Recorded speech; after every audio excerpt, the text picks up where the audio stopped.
Hello, my marketing and entrepreneur friends. Welcome back to another exciting episode of the Let's Talk Marketing podcast. I am your host, Katya Allison. So, what have you gotten yourself into?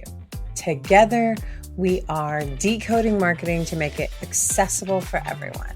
Cut through the BS and get down to the nitty gritty. And in each episode, you will walk away with a nugget or an insight that you can bring into your professional and sometimes, dare I say, even your personal life. So stick around and take a listen to all of the knowledge bombs that are being dropped in every episode. And in this episode, I am joined by Jason Kramer, who is the founder of Cultivize, which is a consulting firm that specializes in B2B lead nurturing strategies and technology. With 15 years of experience running a creative agency, Jason has really helped well-known brands bridge the gap in their marketing and sales funnel. And today's episode is all about AI. And we get into the power of AI in business strategy and how it's changing the way we work. Jason shares insights on how to use AI strategically to improve your efficiency and scale your business without getting caught up in all of the hype of AI. Intentional prompting, automating what goes on repeat, and even analysis. We even get into how to approach AI if you're a little on the fence or maybe a little too scared to use it because it comes across more complicated than it is. AI has the potential to help businesses connect customer data with marketing campaigns and sales activities to drive results. So grab your favorite beverage, sit back, and let's dive into it. Let's talk marketing. Jason, welcome to the Let's Talk Marketing podcast. Very excited to have you on here today. We will be diving into one of my favorite topics, which is AI. And more specifically, we're going to really be diving into how AI can help us be more efficient. So welcome to the podcast. Thanks, Katya. Appreciate it. Well, happy to be here. I would love for my guests to get to know you a little bit better. So let's start off with some really easy questions here. Sure. I'd love for you to share with everybody what your current role is. Sure. So I am the founder of Cultivize, based in New York, and I've had this business for 6 years. Very nice. And what do you love about what you do? But be prepared, with the good comes the bad. I want to know if there's anything that you don't like about your job. We all have something. So let's start with the positive. What is it that you love about what you currently do? What I love is taking organizations that don't have a systematic way to nurture, track, and convert their leads and giving them a sustainable process that's repeatable and be able to pick up on those lost opportunities that typically fall through the cracks when they don't have a system in place. So they're spending a lot of time and money to generate leads, and they're just kind of juggling, and balls are dropping everywhere. So it's really refreshing for me to be able to see just in a few months' time how much more organized and efficient we can make them through the work that we do with them. Oh my gosh, you are preaching to the choir when you say that. I was literally having a conversation about that this morning already, about like being able to the health of our CRM, right? Because you're only as good as the information that you put into the system, and if you're not efficiently or effectively doing that, then how do you know these leads are even the right leads? We'll definitely dive into that. But like I said, with the good comes the bad. What, if anything, I have a magic wand, Jason. If I Yep. had my magic wand, what could I pluck out and magically take away from your day to day of your job? What we can take away in terms of a positive or the negative? That's what was my question You was. So, you take it wherever you're going to take it. so I think that if you had something to take away, I think it's my ability to look at multiple aspects of a business and their problems, not just Uh-huh. on the sales side or the marketing side or operations, and figure out how to tie all those things together again to kind of solve these bigger issues that are, kind of strangling, if you will, the company, right, to really grow and to get over this hump. So I think that's my ability to kind of just sort of think of it like as a throwing out a 1,500 pieces of a puzzle on the Yeah. table. Like I'm able to see kind of like all those different pieces that kind of fit together and how to bring it all together. That's what you like about it. That's what I like about it. But I want to know what I could pluck out. What Is you can it pluck how out. many pieces there So are I to think it? they so what you can pluck out is the part where there's two pieces. One, people are habitually set in their behaviors. So getting Mhm. people to change behavior and to do something differently could be a challenge. Sometimes it's more than something I can, with my own powers, change. And I think it's also, you mentioned something, Katya, which is really important about like consistency of data. So like the Yeah. frustration where we can set somebody up for success, but they just keep just putting really garbage into their systems, and there's nothing we can do about that. I'm really wishing I had that magic wand myself as well too at this point. So that's the good, bad, ugly where you're at now. I'd like to know how you stay up to date with the trends. Is there a podcast? Are you a book reader? Is there a newsletter? You just scroll on social media, or do you have people kind of give you information so you're staying up to date with the trends? How do you stay up to date? Yeah, it's a little bit all of the above minus the books. I found that Okay. Not a I, reader. I used to be a reader, but what I found is that, by the time books, especially now, sort of get into market, and this is sort of like a lot of, and I'm actually working on a book myself. So it's kind of like funny that I'm about to say what I'm about to say is that a lot of the books out there tend to have approaches that are a little bit old, right? Things are moving so quickly. And so, depending on what you're trying to read, I find myself reading more for entertainment value than for business and education value. Yeah. That being said, yeah, social media for sure. I mean, specifically, there's a lot of people I follow on LinkedIn. I do a lot of podcasts myself, but I also listen to a boatload of podcasts, and I Mhm. find a lot of great insights and nuggets there as well. And that's where I think I get most of my information. Is podcasts and just on social. But I think that the downfall also too, the one thing to add to that is you have to be mindful of kind of what's BS, what's real, and what also could apply for you. Yeah. There's so much out there that you could sort of get caught up in this sort of spider web of things that won't have any impact on you or your business or your life, but it sounds cool, and so you sort of go into that rabbit hole. And Yeah. I would say that you probably shouldn't, and kind of stay on the line of really what's going to make the most impact for you.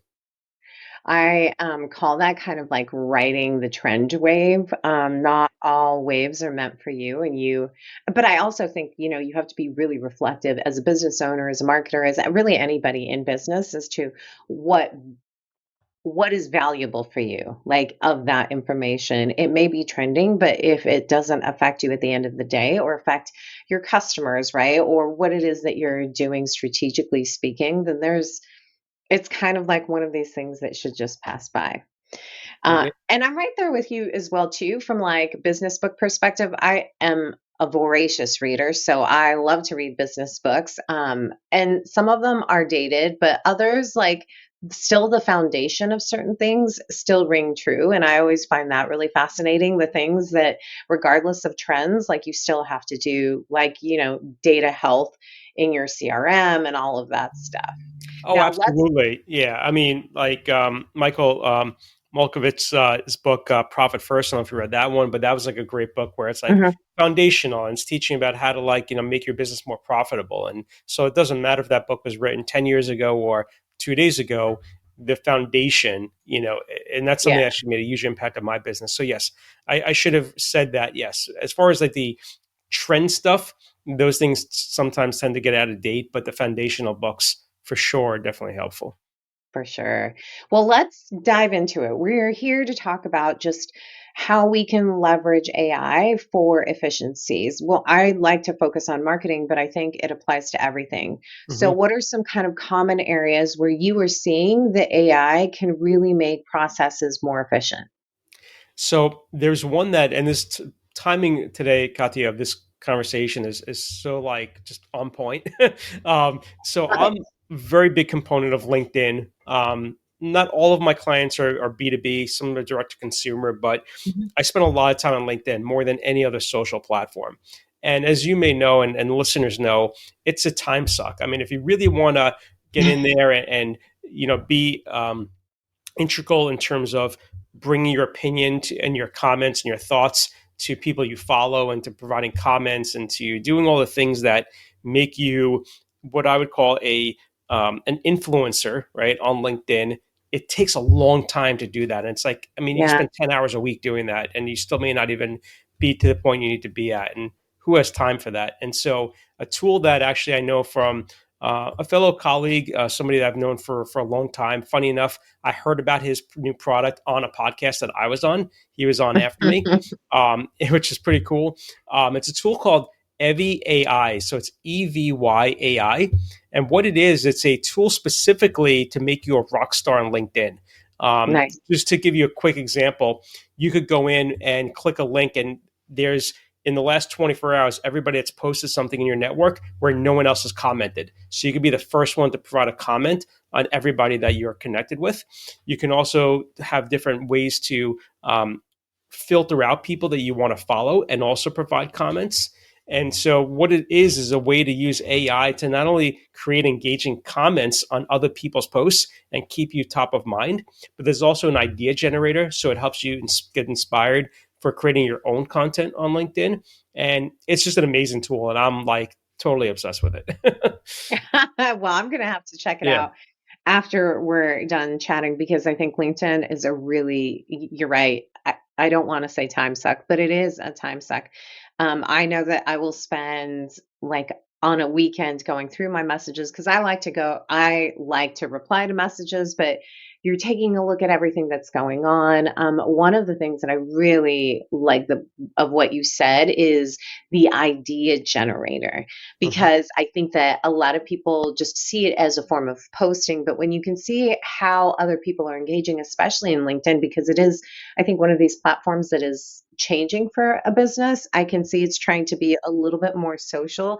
But I think like networking is always going to be the top game of LinkedIn when it comes down to it. So I like the use of AI in this example that you've given, making you more efficient in building out your personal brand and then giving you just kind of ideas for how to build and present yourself as your personal brand. And I think you Mhm. could use it for business as well too.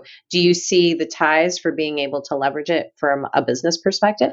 I do, and ultimately, right? Everybody says they're not selling, but everybody's selling, right? If you're Yes. in sales, I mean that's the bottom line, right? So even when I'm commenting, I'm trying to build influence for myself. But what's cool about the way that this tool works is that it uses both your what you build, your own persona, and the company persona for the company you work for, Okay. and so that it uses that in the natural language that it creates. So it might be an article about something, and it'll naturally weave in as a CRM consultant, or in the world of CRM, we find this as it relates to what you're talking about. And so Mhm. it's not selling saying, hey, this is what I do. It's saying, this is my experience, and this is how it ties into what you're talking about. So in that respect, I think it's very helpful. But the one thing I will say about LinkedIn, it's completely oversaturated with a lot of like just garbage and automation, and so it is difficult, I think, to be extremely effective depending upon your business. Building real, authentic new connections that have some type of value. Either you can give value to them, or they can give value to you. I get bombarded like with hundreds of invitation requests every day, practically, of people trying to sell me stuff that doesn't even relate to my business and what I do, right? And so Yeah. just going about it in a really bad way that leaves a bad taste in your mouth. But that causes a problem for people like me and you and your listeners who are trying to do the right thing and going about it the right way. And so it's sort of like, the one bad apple ruins it for the bunch kind of, scenario. So that's why I think you have to be even smarter and more strategic with LinkedIn to get past all of that clutter. Well, you bring up a really good point. I think, especially as it pertains to AI and really honestly being efficient, people are using it without being strategic and without thought, right? Like, hey, let me just push this button and it's going to do all of the things. There is a lot of thought that actually goes into how you leverage AI effectively versus just using it, right? I think that to me is the way that I see the difference. There's leveraging it and there is just, pressing play without any thought behind it. What are your thoughts on that?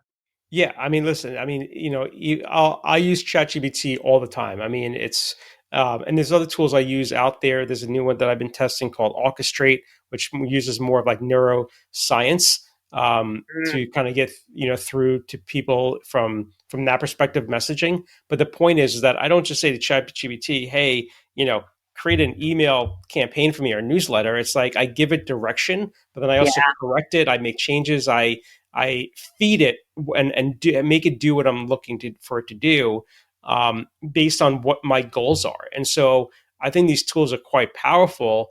But to your point, you need to know what the prompts are. You need to know how to leverage the tool versus, for example, I mean, you hire a contractor to build you a house. If you don't tell them what kind of house you want, how many windows, how many floors, and all these things, and say just do whatever you want, you're probably not going to be happy with the result, right? Because it's not going to be what you're looking for. And I think that's kind of like a very sort of maybe silly, analogy, but I think that's the world of AI, is that the tool is so easy to use, but it's like so many people don't know actually how to use it the right way. I couldn't agree more. And I love your house analogy. For marketing, I'm always using like the building the house analogy, but I love that you leverage is apparently my word today.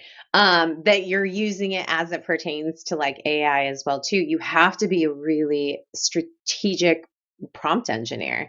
And Hmm. I use AI in business all the time to be a little bit more just kind of efficient. And honestly, especially like when I work from home, and it's a little bit of a mate for me of like, we're going back and forth. Like, what do you think about these ideas? And it's really shaping things in a way. And I really do think it makes it more effective in that respect. But I'm curious, what are some of the most powerful outside of what we've talked about, the most powerful AI tools available that you see right now for marketers as it like relates to perhaps like CRM, data hygiene or email marketing? Like, what are the most powerful tools that we should be have our eye on? It's a good question. Well, I mean, I think there are some tools that are even outside of AI. I mean, email hygiene, you mentioned, which I think is an extremely important topic, which a lot of people don't even know about or overlook. People are either buying lists, which there's some issues there and contention on how good the quality is of lists you purchase and the theories behind that. But even data you have from 5, 10 years ago is probably not good. And so companies are not even going through and cleaning those lists and doing a hygiene check on the email address. There's a great tool called Webula, Weula, which is one of the top companies out there that does email hygiene cleaning. That's something that Cultivize does too for clients, right? We'll take care of that process. And it's not about just cleaning the list, it's knowing about how to use the data that comes back and what to do with it. And that's really like, where we specialize. Um, the I don't really use too much AI out there, and I've tested a lot of it because a lot of it I found just doesn't really work, right? It's like there's so much startup AI out there that I've used it enough for a number of years that I can break those systems pretty quickly. And Yeah. then when I see like the results aren't coming back, I'm like, okay, is this tool really, you know, working to do what it's supposed to do? But here's an example tying into CRM. Just recently, I had a client who is a national based business. They were going to a part of Texas, and they're like, hey, Jason, I'm going to be here. I want to try to find all the customers we have and prospects in this area. Is there a way to do it in the CRM? And I said to him, I said, no, Paul, there's not a way to do it directly in the CRM. I said, but we can export all that data out. We have your Hmm. zip code and the address of everybody you have in there. And we can put it even to ChatGPT and say, hey, build me a visual map of where everybody is in this area and plot out like a route for me so I can go visit these people. And so that's something where we can use, again, ChatGPT in a different way to process data. And I think that's really where, to me, not answering your question, but seeing the direction of where things are headed. I think AI processing data in CRM is really going to be the next evolution. You know, there's so many people, as we talked earlier, that have so much information, whether it be in their CRM, in a spreadsheet, in their ERP system, whatever tools they have in QuickBooks, and they just really don't know how to use that data to their advantage or leverage it. And I think that's where machine learning and AI and look at the commercials, right, leading up to the Super Bowl, right, for AWS and how much they're doing to compute all these things for the National Football League, right, that they weren't able to do before. It took them so much longer to do but now they have this mass computing power to be able to spit out all this information that's, some of it's relevant, some of it's not. But the point is that it can handle the process data in a much more specific way than it could in the past. So I think, in a roundabout way, answer your question, I think AI is going to like leverage more in CRM as it relates the data you have, rather than like making something do something, right? That's Yeah. not already there. Another specific, really quick example: we do a lot of work on HubSpot. HubSpot has an AI tool they've been testing out that can predictively build out like workflows and lead nurturing cycles for you. So if you put some information in there, it'll recommend the triggers and the delays and all the different things you need to build out a workflow. Um, Time will tell how well that really works, but there's different things happening like that right now. I really like the example that you gave from like a data analysis perspective, and you gave it from like a sales perspective. But as you were saying it, my mind went to, from a marketing perspective, events. If I'm planning a road show, to be able to, give AI the information of like, hey, here are my customers, give me a map of where I should create event road shows Mm-hmm. where like there's a larger population, which to me is super exciting, and I'd love to be able to leverage it in that way. But it does also bring up this question of data security, right? Mm-hmm. Especially from a chat GPT perspective, because it is an open AI. If I'm inputting all of that information, am I violating privacy laws of some sort? And I know that you're not a lawyer, so please, nobody take this as legal advice. Yeah. But do you know what I mean? Like, I think that there are some valid concerns when it comes to data that you're putting into an AI tool to ask it to analyze it. Well, without a doubt. And even for this client, Paul, like we didn't suggest, hey, put in email addresses and customer names. We just said put in the physical location of your Yeah. customers, in a generic way, because that data does exist. If you go to Google Maps, the information about the name of the company, where they're located, is already public knowledge. Yeah. So we weren't, yeah. So I agree. You have to be careful of what you're uploading and putting in there, because yes, you're right. It is for public consumption. Yeah, that to me is always the scary part. And I think it's one of the reasons that people kind of hesitate a little bit to embrace AI because of those kind of concerns. But there's also this like AI is going to take my job, right? Concern of like if I can just give it all of that information and it can do all of that stuff, how can I protect my job? What do you say to people who are hesitant to adopting or embracing AI as kind of a tool in their toolbox?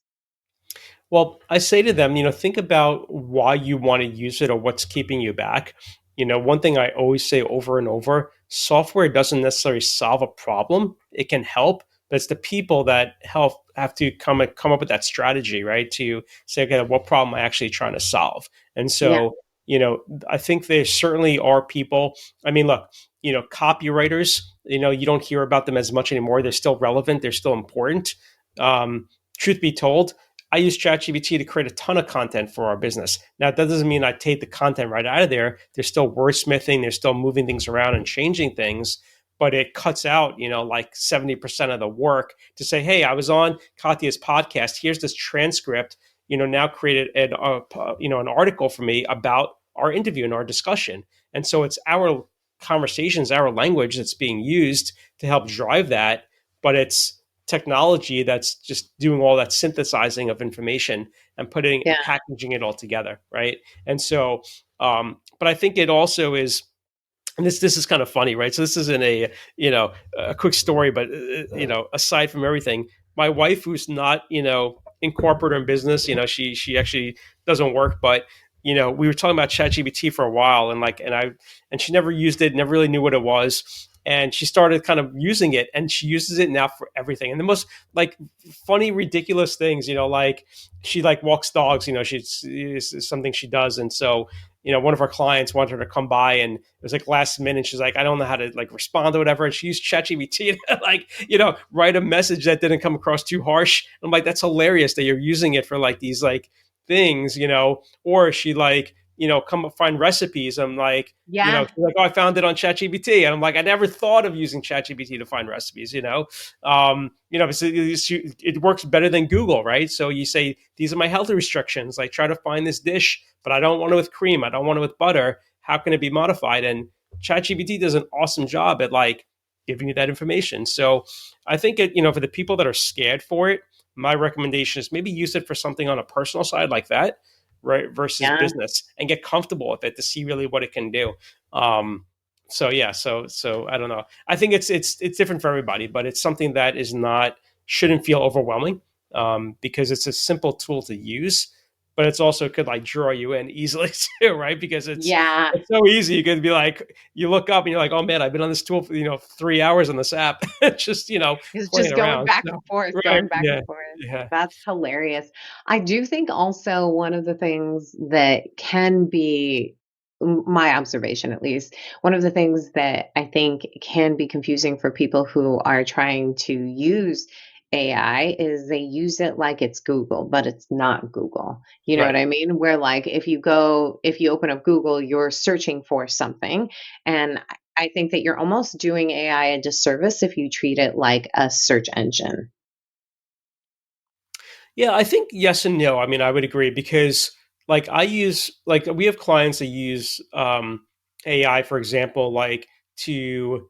So here's a good one, right? So a lot of our clients are manufacturers and B2B businesses, and they're sometimes they struggle before they start working with us, or they try to internally create, like an email campaign, right, to go out to prospective clients. And it's all about like me, we, like here's what we do, and like right? And it's like marketing, 101, no, no, no. Like that's not what you do, right? And it should be about them and their problems and their, the solutions you have for them and how you've done it before and all these things, right? And so I find that ChatGPT specifically and some others are good where you can say, okay, like go on online, right? Look at our company, build out a persona for who we are, what makes us different than our competitors, find our top 10 competitors, what are their differences to us, right? And start building out like this a value proposition, if you will, right? And then once you have that profile, then you can say, okay, now reference this profile you built about what makes us so amazing and the problems we solve and who we do it for and the industries we do it. And now write my email campaign. And specifically, I'm going after like medical device companies. And I want my email campaign to show the problems they typically have in manufacturing, right, their products, and how my company solves those problems. And now you have something really compelling that's super specific. So I think in that respect, you could use AI to do a little bit of the research, but I Yeah. would yes, I would not argue, but I would say yes, you wouldn't use it in the same way that you would use Google to search for something else. Yeah, Yeah, you can do so much more with it. And now I guess like Google has the the AI feature as well too that aggregates all of that information at the top before you even get to the pages. yeah. Now, what is your advice for someone who does want to get started with AI to be more efficient? Where do we get started? Well, I think the place to get started is to understand like what are you trying to do? Like, is it something that um, is a task related issue, meaning like you're doing something that's very manual, right? Like Hmm. you're taking all these spreadsheets and you're trying to synthesize information, or you're trying to, like I'll give you a quick example. Like a lot of times we specifically for the CRM work we do, data has to go in a very specific format, right? And so before AI, we'd have to like manually do that, work that file in say Excel, right, to put it into the format we need. Now we could use some AI to say, okay, take this original file and here's the format it needs to be in. Please put it in this format, and within like 30 seconds, the format's done. So that's Yeah. something where if you're if you have a job or a role where you have something that's very repetitive or mundane, or it takes a long time to do something like that, that I think would be a good place to start experimenting. I think if you're somebody that really has no clear objective of what you want to do, like think of something simple, right? Maybe it's something even about your business. Maybe start there where it's saying, okay, like create a persona for my business. Like, and here's a good one. We talk about marketing. I think that most businesses, I don't want to say most, I think a lot of businesses do a mediocre to fair job at really explaining what they do on their website, right? Yes. Um, and it's either outdated because things have changed, or it was never good to begin with, whatever the case may be. I think you could use something like ChatGPT to say, here's my website, go to my website and look at it and say, what do I do? Who do I serve? Right? How do I help people? What sets me apart from my competitors? Who are my competitors? And maybe that's just simple asking those 4 or 5 prompts. And you might be really surprised to be like, oh, wow, like, this isn't so good, right? Yeah. You might also find that it's not also accurate. And here's an example. I was using ChatGPT over the weekend to really test out how well it's scraping LinkedIn. Okay. Hmm. And what I said to it was, I said, I want to reach out to agency owners that have more than 25 to 50 employees in the United States and in Canada. And I want you to compare what you find to my profile on LinkedIn to find out who's most likely to accept my invite when I reach out to them. And I knew I was going to get back like a short list of 25 people or so, which is Yeah. what I got back. But what it failed to do was it looked at my profile and it said, as a photographer specializing in commercial photography, right, which I don't do. Which is not your And I'm like, occupation. where did it even find that information? It says that nowhere in my profile. It's like, realize you say, okay, well, it really can't scrape LinkedIn like accurately, so I'm not even going to bother going any more forward. So, Yeah. you know, but I think that would be something where I think if a business owner is looking today, or maybe if it's even somebody looking for a new job, like, here's my resume, here's my work history, like, how could I stand out, for this position I'm applying for? Here's information about the job, please research the company, right? And tell me, how I can really sell myself. Like, it'd be a good way to kind of generate ideas, I think, for some of those scenarios. It's a good tool to have in your tool bag, honestly. Now we've been talking a lot about ChatGPT, but are there other AI tools that you think like people should get a good start on? You've asked me a couple of times. The reason I've skated around it, Katya, is because I really don't use that many, right? I found that ChatGPT Yeah. is really one of the ones that works really well. The other one I told you earlier was the Evi AI, which is specifically for LinkedIn, which I think is phenomenal. So there's no skin in the game for me to suggest that, but it's just a good tool, built by someone, that I know and respect. And he really thought of everything when building that tool. So those would be the two I would suggest, in this conversation. Yeah, I think I like to make sure that there's no other hidden tool out there outside Totally. of that because I myself have tried several of them as well too, and I always go back to like a Chat GPT or an Any Word, right? Because I think that they all serve a specific purpose. I don't think that there's like a one size fits all. Like this is the only AI tool you'll ever need. I think Yeah. to me, where I see the future of AI being more effective, not just for marketers, but for businesses, is AI getting more specific with the niche that they are in, right? Where like a chat GPT is great from like a general perspective. And you had mentioned the one that's really much more focused on LinkedIn. I think where AI is really going to win in the future is building out those niches so that they're really good at what it is that they do. But I'm curious if you feel the same way or if you see the AI trend going in a different way in the future. No, I think there will be. I mean, there'll definitely be, in the beginning, I think it'll be more sort of generic. But, as the technology evolves, again, it's really I think the people behind the technology who are building it and using it. So, like, I can Mhm. see, AI playing a huge role, let's say, in the medical, community for, right now you get reminders, okay, your dentist appointment is in 2 days, and all these different things. But I think AI can play a role in helping automate a lot of like the follow up and automate a lot of the Yeah. messaging and things like that in specific industries. I mean, specifically, think about like we talked before about like building a house, but like the home construction industry and even like home services in general, whether you need an electrician or a plumber, they're notorious for not getting back to you. You're leaving a message, like Mhm. not showing up in time, or some issue just dealing with them. And it's so hard to find like local good contractors. I think over time, I think AI will really help those small, tiny businesses where they're, 1 to 10 people, 1 to 5 people to, book appointments, to follow up on things, to get back to people in a way that's not complicated. Right now they Yeah. don't. They're and we work with a lot of those businesses too. A little bit larger. I mean, I'd say they're the $7 to $10 million range that are in a home service business. So they're not like one man, one truck. They're Hmm. 20 men, 15 trucks.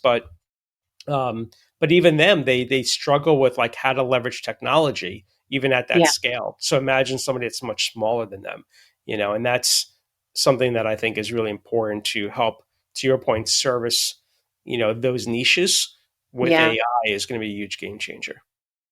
Love that. I could talk AI all day with you. I've got one final question for you. And that's, if you knew then what you know now, what's the advice that you give to yourself? So it's the same advice that, and I guess that's this question a lot, and not say it's a bad question, it's a good question, but your audience has not heard me answer it, so I'm happy to answer it. Um, I started my first business, which was a web development and boutique marketing agency back in Mhm. 2002. Okay.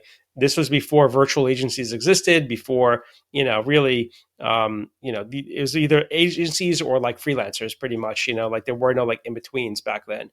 And so the advice that I would have given myself, I started my business because I was what they call a skillpreneur. I was a graphic designer. I was hustling on the side while working for full time at an ad agency, and I Mhm. decided to just start my own business and see if I can make it work. And so I figured out things as I went, right, and started to understand what profit margin was, and how to manage the books and how to do all these different things, right. Yeah. How to do sales. Like I wasn't a salesperson. Eventually, and it probably took me about like 4 or 5 years after running the business to start hiring a sales coach, hiring like a business advisor, hiring all these different people to help train me up to understand, like, am I doing anything wrong in the business? What could I be doing better? Had I known that from day one, I mean, my business would have definitely been a lot further along quicker than me trying to figure it out as I went along doing it on my own. And it's not because I was stubborn. I just didn't know things that were out there, like business coaches and sales trainers, and like, Yeah. back then it wasn't as relevant, and information wasn't as available as it is today. I mean, back when, I know it's like 20 years ago, but my point is that it's something that would have made a huge difference. So I think that's something that, put pride aside would be my advice. And try to bring in people that are smarter than you, that know something that you're not an expert in, because I think they could bring really good value and advice to you. I think that is great sound advice to give. Put pride aside and really, you're not alone, right? Like, if it can feel like you are, but you're not alone. Those are great, just kind of final words. Thank you so much for coming on here and just sharing your insights on how we can be more efficient and not afraid of AI. Thank you so much. Welcome back. I hope that you found that episode just as insightful and interesting as I did. I'm ready to dive into my key takeaways. Key takeaway number one: prompt like a pro. AI needs your brain first. Now, what do I mean by that? If there's one thing we're not talking about enough with AI, it is that it is only as smart as the person using it. Crazy, right? AI is not some mind reading wizard. It needs good direction. The way you prompt it, the clarity of your goals, and how well you understand the problem you're solving, that is what determines whether it gives you gold or garbage. Think of AI like a GPS. If you don't plug in the destination, it can't get you anywhere useful. Research backs this up too. Prompt engineering is quickly becoming a skill set all on its own, especially in marketing. Tools like ChatGPT or others are incredibly powerful, but they need strategic prompting. Just like a designer needs a solid creative brief. Jason made a great comparison and used an analogy I love using with anything marketing. It's in regards to building a house, right? Think of it like hiring a contractor to build a house. If you don't tell them what kind of house you want and how many windows, how many floors, bathrooms, open concept, and the list goes on, you're probably not going to be happy with the results. You're basically asking this contractor to be a mind reader. And that's the same with AI, it's only as good as the information you put into it. If we want AI to be useful and helpful and create meaningful work, we need to stop treating it like a vending machine and start treating it like a partner. It's not just about using AI, it's about knowing how to talk to it. There we go. Prompt engineering. I'm off of that hill because that is the hill that I'm going to die on. I also have an episode where I dive into how to put together a really good prompt. There is a formula to it. So definitely listen back to a few episodes ago. Now, key takeaway number 2, save the brain power for strategy. Let AI handle the rest. One of the biggest misconceptions about AI is that it's all flash and no function, but some of the best use cases are incredibly unsexy and wildly efficient. It's not about asking AI to write your next viral post, although it can, maybe, but don't think of its primary use as that. It's about offloading the repetitive, kind of mind-numbing stuff so you can focus on strategy.